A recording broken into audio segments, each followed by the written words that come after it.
పరిశుద్ధ గ్రంథం ఛానల్ వీక్షిస్తున్న ప్రతి ఒక్కరిని దేవుని పేరిట వందనాలు తెలియజేసుకుంటున్నాం. ప్రేమ, సంతోషము, సమాధానం సదా మీకు తోడేండి నడిపించునుగాక. నిన్నటి దినాన యెహెజ్కేలు గ్రంథం 11వ అధ్యాయం చదువుకున్నాం. ఈరోజు యెహెజ్కేలు గ్రంథం 12వ అధ్యాయం చదువుకుందాం. మరియు యెహోవా వాక్కు నాకు ప్రత్యక్షమై ఇలాగ సెలవిచ్చెను, నరపుత్రుడా, తిరుగుబాటు చేయువారి మధ్య నీవు నివసించుచున్నావు. వారు ద్రోహులై ఉండి చూచు కన్నులు కలిగియు చూడకయున్నారు, విను చెవులు కలిగియు వినకయున్నారు. నరపుత్రుడా, దేశాంతరము పోవువానికి తగిన సామాగ్రిని మూట కట్టుకొని పగటి వేళ వారు చూచుచుండగా నీవు ప్రయాణమై నీవు ఉన్న స్థలమును విడిచి వారు చూచుచుండగా మరి ఒక స్థలమునకు పొమ్ము. వారు తిరుగుబాటు చేయువారు అయినను దీన్ని చూచి విచారించుకొందరేమో. దేశాంతరము పోవువాడు తన సామాగ్రిని తీసుకొనినట్లు వారు చూచుచుండగా నీ సామాగ్రిని పగటి యందు బయట తీసుకొని వచ్చి వారు చూచుచుండగా అస్తమయమున ప్రయాణమై పరదేశమునకు పోవువాని వలె నీవు బయలుదేరవలను. వారు చూచుచుండగా గోడకు కన్నము వేసి నీ సామాగ్రిని తీసుకొని దాని ద్వారము బయలుదేరుము. వారు చూచుచుండగా రాత్రి యందు మూట భుజం మీద పెట్టుకొని నేల కనబడకుండా నీ ముఖము కప్పుకొని దాన్ని కొనిపొమ్ము. నేను ఇశ్రాయేలీయులకు నిన్ను సూచనగా నిర్ణయించితిని. ఆయన నాకు ఆజ్ఞాపించినట్లు నేను చేసితిని. ఎట్లనగా, నేను దేశాంతరము పోవాడనైనట్టుగా పగటి యందు నా సామాగ్రిని బయటకు తెచ్చి అస్తమయమున నా చేతితో గోడకు కన్నము వేసి వారు చూచుచుండగా సామాగ్రిని తీసుకొని మూట భుజం మీద పెట్టుకొంటిని.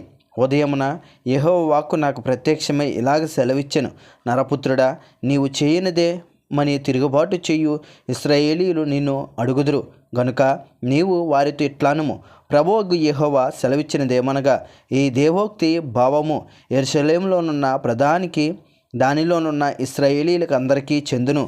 కాబట్టి వారికి మాట చెప్పుము. నేను నీకు సూచనగా ఉన్నాను. నేను సూచించినది వారికి కలుగును.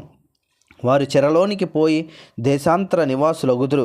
మరియు వారిలో ప్రధానుడగు వాడు రాత్రి యందు సామాగ్రిని భుజం మీద పెట్టుకొని తానే మోసుకొని పోవుటకై తన సామాగ్రిని బయటికి తెచ్చుకొనవలను. గోడకు కన్నము వేసి నేల చూడకుండా ముఖము కప్పుకొని పోవును. అతని పట్టుకొనుటకై నేను నా వలయొగ్గి వాని చిక్కించుకొని కల్దీల దేశమైన బబులోనునకు వానిని తెప్పించెదను. అయితే ఆ స్థలమును చూడకయే అతడు అక్కడ చచ్చును. మరియు వారికి సహాయులై వచ్చిన వారందరినీ అతని దండు వారందరినీ నేను నలుదిక్కుల చెదరగొట్టి కత్తి దూసి వారిని తరిమెదను.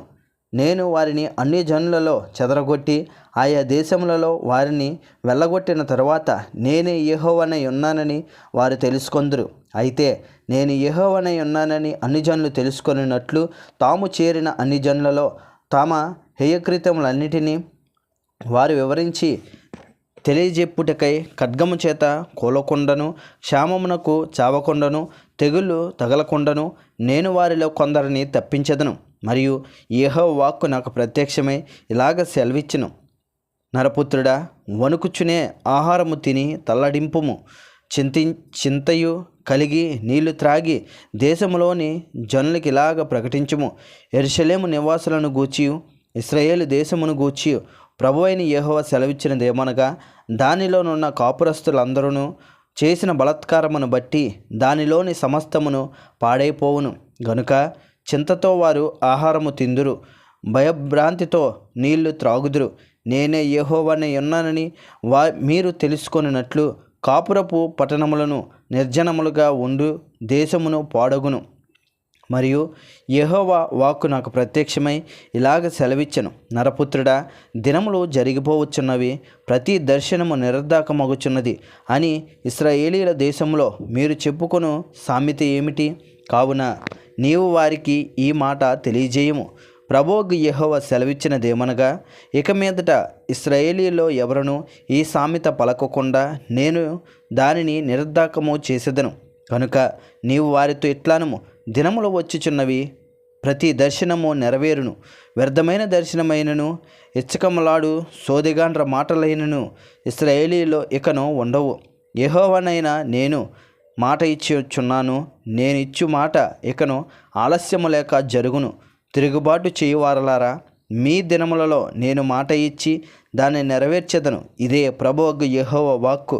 మరలా యెహోవా వాక్కు నాకు ప్రత్యక్షమై ఇలాగ సెలవిచ్చెను, నరపుత్రుడా, వీనికి కనబడిన దర్శనము నెరవేరుటకు బహుదినములు జరగవలననియు బహుకాలము జరిగిన తరువాత కలుగు దానిని వీడు ప్రవచించుచున్నాడనియు ఇశ్రాయేలీయులు చెప్పుకొనుచున్నారు కదా. కాబట్టి నీవు వారితో ఇట్లనము, ఇకను ఆలస్యము లేకే నేను చెప్పిన మాటలన్నీ జరుగును. నేను చెప్పిన మాట తప్పకుండా జరుగును. ఇదే యెహోవా వాక్కు. ఇంతటితో యెహెజ్కేలు గ్రంథం 12వ అధ్యాయం పూర్తయింది. రేపటి దినాన్న యెహెజ్కేలు గ్రంథం 13వ అధ్యాయం చదువుకుందాం. ప్రేమ, సంతోషము, సమాధానం సదా మీకు తోడైండి నడిపించునుగాక. ఆమెన్.